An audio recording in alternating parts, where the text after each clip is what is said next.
Assalamu alaikum. Today the topic of my presentation is Introduction to Compiler Phases. First of all, let us define what is a compiler. Compiler is a computer software that translates source code written in high level language into a set of machine language which can be understood by computer.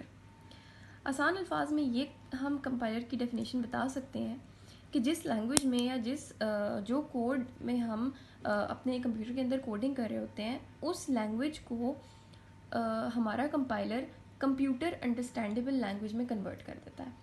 इसके हमारे पास total 5 phases होते हैं.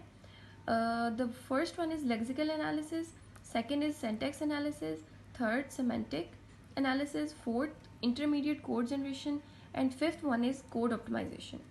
So let us see what we do in the lexical analysis. In lexical analysis, we convert and scan high level language and convert lexeme into tokens by matching patterns. इसका मतलब ये है कि जो हमारे पास coding language हमारे पास आ रही होती है उसको हम एक प्री डिफाइंड पैटर्न के ऊपर कन्वर्ट करते हैं टोकन्स में कन्वर्ट करते हैं. फॉर एग्जांपल हमारे पास ये एक स्ट्रीम ऑफ कोड आया फ्लोट एक्स ए बी. देखा जाए तो हमारे पास यहाँ पे जो टोकन जनरेट किए जाए वो 1 2 3 4, लेकिन ऐसा नहीं है. यहाँ पे एक एक चीज़ के लिए जैसे फ्लोट एक्स कॉमा ए कॉमा बी और सेमी कॉलन के लिए अलग अलग टोकन जनरेट किए जाएंगे. जहाँ तक बात है स्पेस की, तो यहाँ पर ये मेंशन कर दूँ मैं कि हमारा जो लेक्सिकल एनालिसिस होता है उसके अंदर हम ये जो स्पेसेस वगैरह होती हैं इनके लिए हम टोकन जनरेट नहीं करते. इसके बाद हम ये वाली एग्जांपल है x is equal to A plus B multiply by 60, जिसको हम अपनी पूरी एक्सप्लेनेशन में साथ लेकर चलेंगे.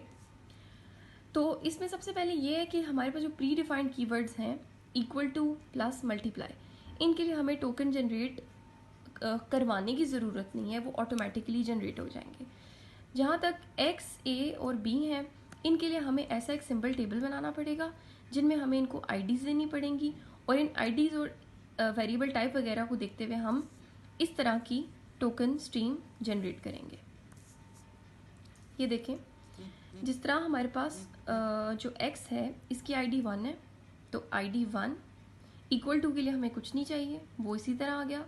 Same for a id 2 plus as it is, b id 3 multiply and 60 as it is. id is for identifier of variables. इसमें हमारे पास एक पॉइंट पे आके एरर भी जनरेट हो सकता है जो कि lexical error will occur if lexeme will not match any of the predefined patterns in compiler, जो कि यहाँ पे सबसे पहले बात की गई थी कि प्री डिफाइंड हमारे पास जो पैटर्न है उसका होना ज़रूरी. Now moving forward to the second step which is syntax analysis, जो कि बहुत ही सिंपल स्टेप होता है. इसके अंदर सिंपली हमने जो ये स्ट्रीम ऑफ टोकन जनरेट की है ये वाली, इसको हमने रिफाइन किया और इसके लिए हमने सिंपली एक ट्री जनरेट कर दिया.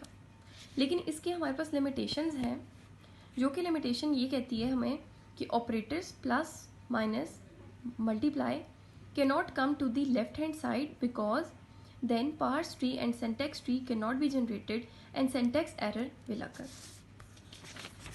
Now moving forward to the third step which is semantic analysis.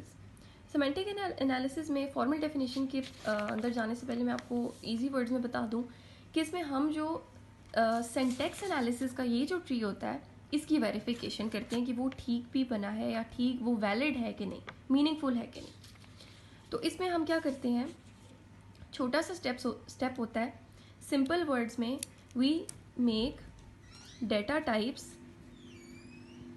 Similar.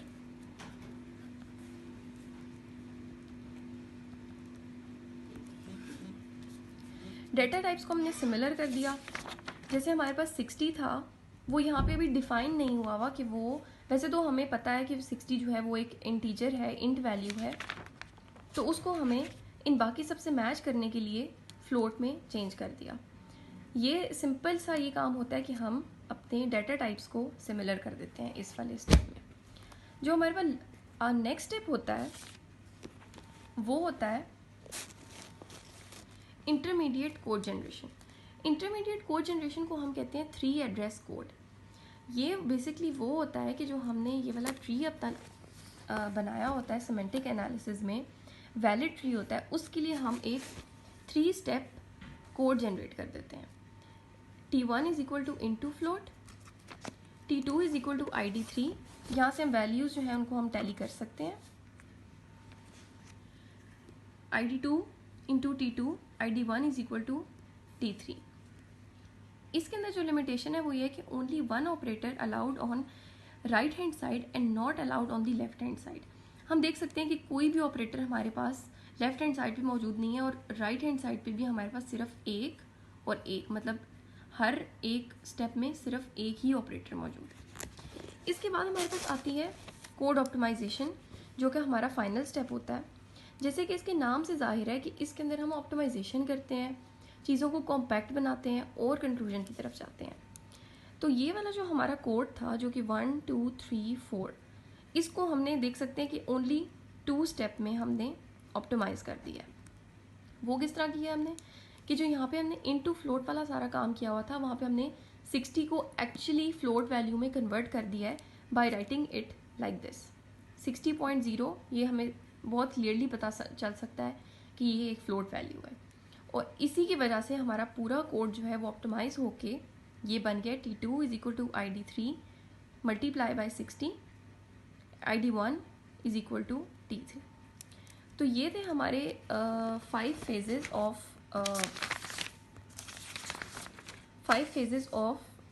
Compiler, जो कि हमारे पास जितनी भी बड़ी इस तरह की हमारे पास बेशक जितनी भी बड़ी हमारे पास टोकन्स की स्ट्रीम जनरेट हो जाए, हमने यही 5 स्टेप्स को फॉलो करते हुए कोड ऑप्टिमाइजेशन तक आना है और फाइनल कोड जनरेट करना है। I hope it is clear to you. I thank you all.